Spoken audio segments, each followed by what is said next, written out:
Today, I am talking about A Very Old Man with Enormous Wings by Gabriel Garcia Marquez. A strange magical story that talks about how people react to something unknown. My short story is about the sudden appearance of an old, winged man in the lives of a poor family.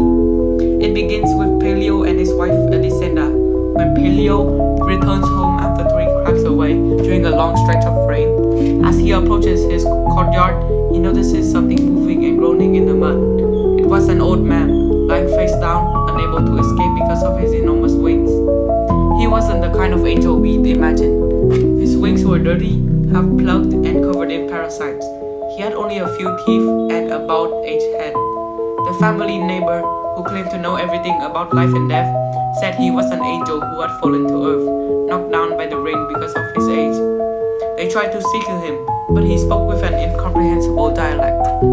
Pelio and his wife, Elisenda, dragged the old man inside and locked him in a chicken coop. But soon after, something strange happened. Their sick child suddenly woke up and asked to eat.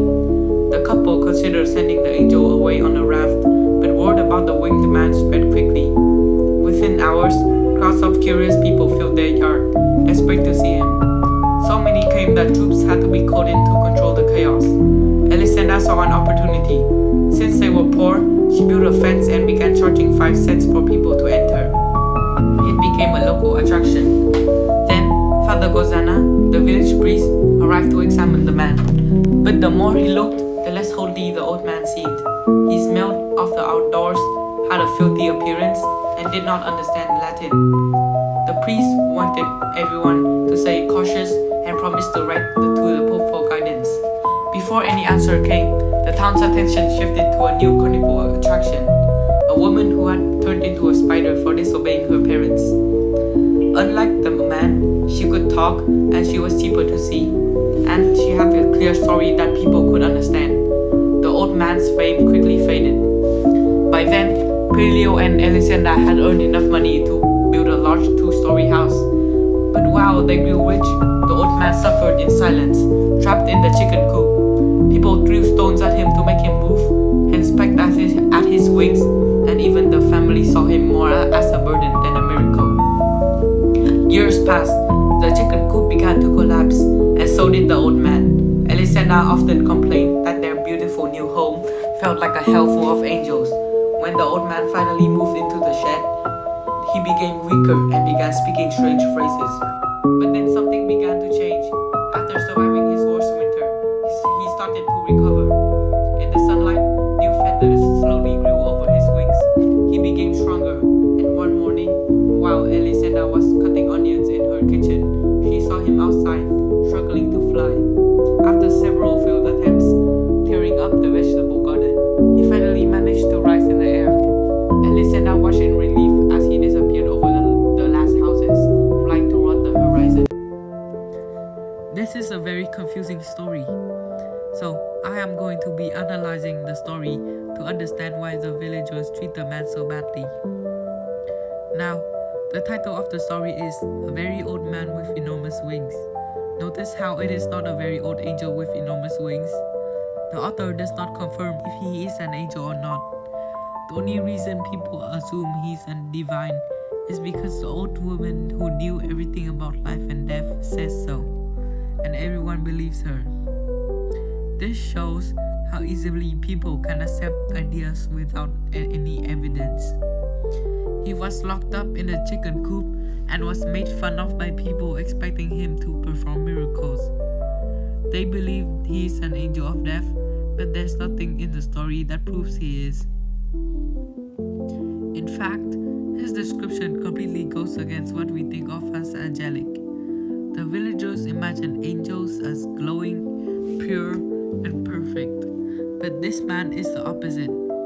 He's weak, bald, filthy, and covered in parasites. So, is he an angel? What is an angel? When you think of angels, you likely associate them with halos, protection, the color right, and goodness. Because these are common associations today, an angel's primary role is God's messenger.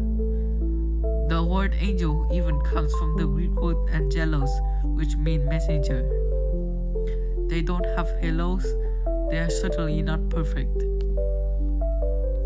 The people's definition of what's an angel is so limited that they can't recognize anything sacred unless it looks exactly how they expect. They treat him cruelly because he doesn't fit their idea of holiness.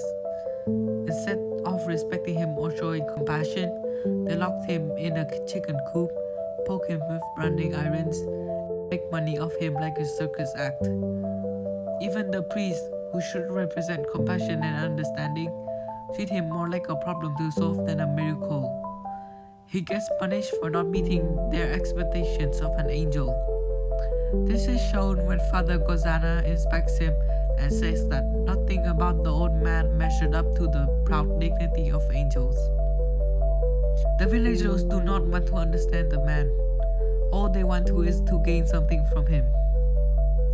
In the story, everyone tried to communicate with him, but they couldn't understand what he was saying as he spoke in an incomprehensible dialect.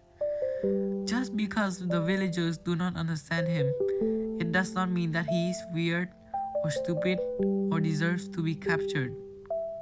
It just means that they do not understand his language.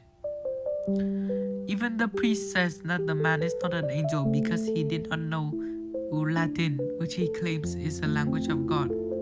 But what the priest does not know is that Latin is a language imposed by humans on religion, not the language of God. Their reactions and their treatment of him tells us more about them than about him. They claim to be good, religious people, but their actions reveal cruelty, greed, and ignorance. When something challenges their view, they respond with violence and only act on their self-interest. In this story, we see good people motivated by the excitement of something unknown, and they see that as an opportunity to get something from him.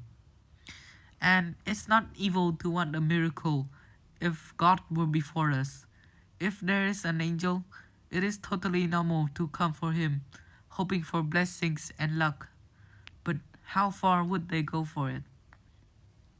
We are told that even the most merciful people threw stones at the man, trying to get a rise out of him. In the end, I think the author is trying to say that people's treatment of the old man is a mirror of how society treats everyone who does not fit expectations. The story isn't just about whether he is an angel, it's about how people react to the unfamiliar. When faced with something extraordinary, humans often respond with greed, cruelty, and ignorance.